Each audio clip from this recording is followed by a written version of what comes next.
The fourth annual Fred Scharmann hiking trip was the 20th to the 21st. It was cut short due to weather conditions. When we couldn't get to our hostel because there was so much snow on the road, Jasper was full, Hinton was full.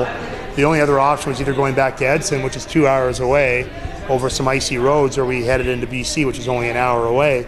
So we went to BC, stayed in BC for the night. Staying in Valemount allowed them to hike the Mount Robson trails. We did a hike that we weren't planning on doing, which was kind of cool because we'd never hiked in Mount Robson Provincial Park before. There's also many challenging aspects of this trip. I didn't know what to expect, but I didn't expect to hurt so badly on the way down, if I'm honest.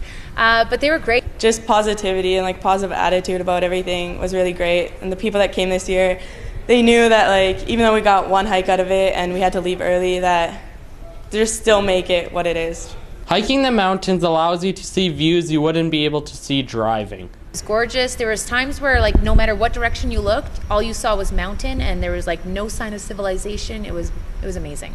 Yeah, the views are always spectacular anywhere in the mountains, honestly. The hiking trip was originally not a trip just to go hiking, but a trip for photography students to be able to get out and practice their skills. It was a day trip that we had originally planned. It was with a group of photographers.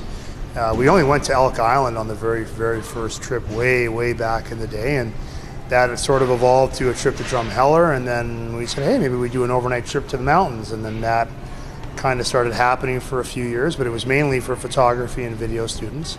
Every year the trip has been filling up faster and faster, and the trip for next year is already full. There's such a demand for the trip that we're booking these every year. The checks are coming in 6, 7, 8, 10 months. This year, 12 months in advance. This hiking trip was one of a kind. The students will never forget it. This is Ethan Boissonnault reporting from MCTV.